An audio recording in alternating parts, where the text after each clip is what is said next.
Belas kasihan itu membuat kita tuh gak pelit dan gak perhitungan. Yang ketiga, belas kasihan membuat orang murah hati. Anda ingat kisah tentang orang Samaria yang murah hati? Anda tahu bahwa di dalam kisah yang Yesus ajarkan dalam Lukas 10 ayat 30, ada orang Yahudi yang turun dari Yerusalem ke Yeriko, dan dia jatuh ke tangan penyamun, dia dirampok, lalu dipukuli sampai luka parah dan ditinggalkan setengah mati. Lalu datang ke situ orang imam yang lewat di jalan tidak mau bantu. Padahal sama-sama orang Yahudi. Lalu turun orang Lewi, pelayan-pelayan Tuhan, pemuji penyembah, imam-imamnya Tuhan.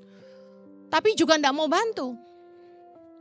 Tapi ketika ada orang Samaria yang lewat di jalan itu, dikatakan dalam ayat 33 Lukas 10.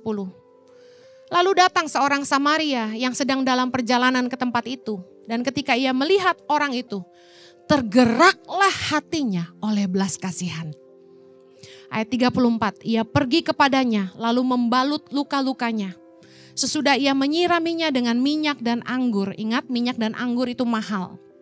Kemudian ia menaikkan orang itu ke atas keledai tunggangannya sendiri. Jadi dia jalan kaki. Keledainya dipakai buat angkut orang ini. Lalu membawanya ke tempat penginapan dan merawatnya. Keesokan harinya ia menyerahkan 2 dinar kepada pemilik penginapan itu. Katanya, rawatlah dia dan jika kau belanjakan lebih dari itu, aku akan menggantinya waktu aku kembali. Keren ya? Saya tuh lihat orang Yahudi dalam adat istiadat, dalam sejarah, itu tidak bergaul sama orang Samaria. Orang Yahudi menganggap orang Samaria itu kafir. Tapi dalam kisah orang Samaria yang murah hati ini, kita dapat melihat bagaimana orang Samaria ini justru menunjukkan belas kasihannya dalam kemurahan hati. Dia tidak kenal orang ini. Orang ini orang Yahudi yang menganggapnya kafir. Tapi dia mau peduli, dia obati lukanya, dia siram dengan anggur dan minyak yang mahal. Dia bawa ke tempat penginapan dan dia tanggung semuanya. Bahkan biaya yang akan timbul kemudian dia siap tanggung. Anda mau gak keluar uang untuk orang lain? Anda mau gak kuliahin anak orang lain yang Anda tidak kenal? Yang menjadi musuh Anda? Kalau Anda ketemu sama bos yang pernah merendahkan Anda, maukah Anda menolong dia waktu dia susah? Orang Samaria ini jelas menunjukkan kemurahan hati yang luar biasa. Karena belas kasihannya dia tidak pandang bahwa orang Yahudi ini memandang dia rendah. Tapi dia tetap menolong. Orang yang murah hati itu cepat mengampuni. Saya mau akhiri. Belas kasihan itu membuat kita tuh gak pelit dan gak perhitungan. Karena kita kasihan. Betul? Kita gak mikir, ini hasil kerja gua nih, ini tabungan gua nih. Tapi belas kasihan tuh membuat kita berani keluar uang. Berani nabur. Karena kita peduli sama hidup orang lain. Di dalam Yohanes 6, ketika Yesus memberi makan 5.000 orang. Yesus memandang sekeliling di ayat kelima. Dikatakan, dia bilang sama Filipus begini. Di manakah kita akan membeli roti supaya mereka ini dapat makan? Filipus menjawab di ayat ketujuh. Roti seharga 200 dinar tidak akan cukup untuk mereka ini. Sekalipun masing-masing mendapat sepotong kecil saja. Saya akhiri. Kalau bayarin 1-2 orang makan, easy lah. Gampang lah, ya kan?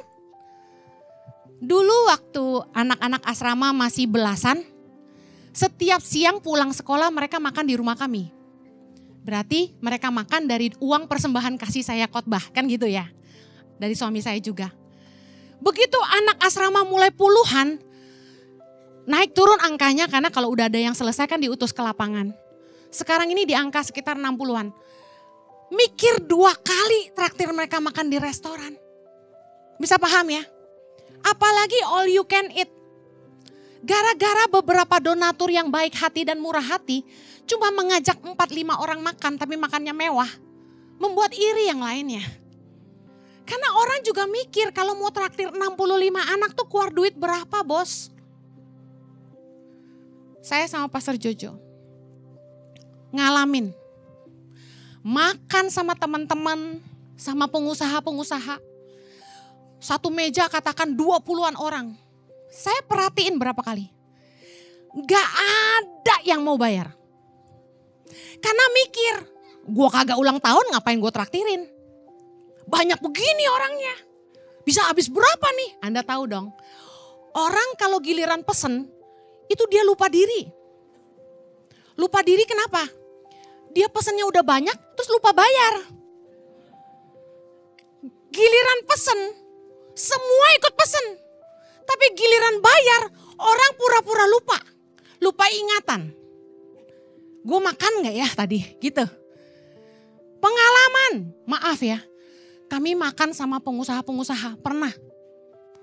Ini orang kaya semua satu meja. Tapi gue udah lama nih gue lihat jam.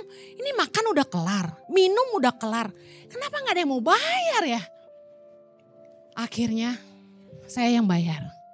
Udah perempuan satu, saya yang bayar. Dalam hati gue, dasar pelit lu. Emang cuma ulang tahun doang boleh naktir orang? Orang tuh kalau punya belas kasihan, gak usah hitung-hitungan gitu loh.